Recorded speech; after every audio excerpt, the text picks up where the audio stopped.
പലപ്പോഴും ആരോട് എന്ത് സംസാരിക്കും എന്നുള്ളതൊക്കെ അവർക്ക് മനസ്സിലാക്കുന്നില്ല. തലച്ചോറിലെ പല ഫങ്ഷൻസും സ്ലോലി ക്രമാതീതമായി ഇങ്ങനെ പതുക്കെ കുറഞ്ഞു വരും. താൽക്കാലികമായിട്ട് അവരെ കൺട്രോൾ ചെയ്ത് കൊണ്ടുപോകാൻ സാധിക്കുമെങ്കിലും അവരുടെ ബ്രെയിനിൽ ഓൾറെഡി പെർമനന്റ് ചേഞ്ചസ് വന്നു കഴിഞ്ഞു. അതുകൊണ്ട് തന്നെ അവർക്ക് വീണ്ടും ഇതിനുള്ള ക്രേവിംഗ് നിൽക്കുന്നു. അതുകൊണ്ട് വീണ്ടും മയക്കുമരുന്നിലേക്ക് പോകാനുള്ള സാധ്യത വളരെ കൂടുതലാണ്. പലപ്പോഴും ഈ പല ഹോട്ടൽസിലും ഈ DJ പാർട്ടിക്കൊക്കെ ചെറുപ്പക്കാരെ കൂടുതൽ ആകർഷിക്കാൻ വേണ്ടി ഇത്തരം കാര്യങ്ങളൊക്കെ കൂടുതൽ അവരെ കൊടുത്ത് അവരെ അടിമകളാക്കുവാണ്. അപ്പം അതിൽ ബേസിക്കലി ഇതിൻ്റെ പിന്നിൽ ഈസി മണിയാണ്. പലപ്പോഴും ഈ ഡക്ക് പെഡേഴ്സിൻ്റെ ഉദ്ദേശം ഈസി മണിയാണ്. പക്ഷെ അതിനുള്ള ഇരകൾ കേരളത്തിൽ എന്തുകൊണ്ടോ വളരെ എളുപ്പം കിട്ടുന്നുണ്ട്. കാരണം ചെറുപ്പക്കാർ പെട്ടെന്ന് അടിമകളാണ്, ഒരുപാട് സെലിബ്രിറ്റീസ് അതിലേക്ക് പോകുന്നു, ഒരുപാട് ടോപ്പ് എക്സിക്യൂട്ടീവ്സ് ഒക്കെ അതിലേക്ക് പോകുന്നു. അങ്ങനെ വിതിൻ കുറച്ച് സമയം കൊണ്ട് തന്നെ അവർ വളരെ മോശം സ്ഥിതിയിലേക്ക് മാറുന്നു. പല സെലിബ്രിറ്റീസും ഇപ്പം നമ്മളിപ്പം പുറത്ത് കാണുന്നില്ല. കാരണം അവരിപ്പം ഡി അഡിക്ഷൻ സെന്റേഴ്സിലും ചികിത്സയിലാണ്. അത് നമ്മൾ പേര് കേട്ട് കഴിഞ്ഞാൽ ഞെട്ടിപ്പോകും. അതുപോലത്തെ വളരെ ടോപ്പ് ഇരുന്ന പല സെലിബ്രിറ്റീസും ഇപ്പം ഡി അഡിക്ഷൻ സെന്ററിൽ ചികിത്സയിലാണ്. അവർ ചികിത്സ കഴിഞ്ഞ് തിരിച്ചു വന്നാലും പിന്നെ കുറച്ച് താൽക്കാലികമായിട്ടൊക്കെ എന്തെങ്കിലുമൊക്കെ ചെയ്യും. പക്ഷേ ഓൾറെഡി അവരുടെ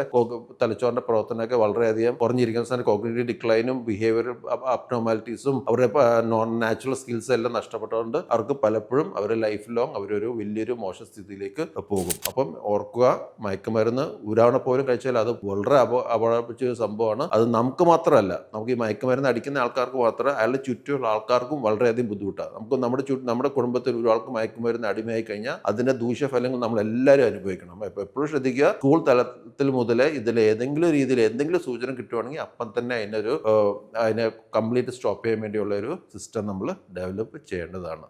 താങ്ക് യു.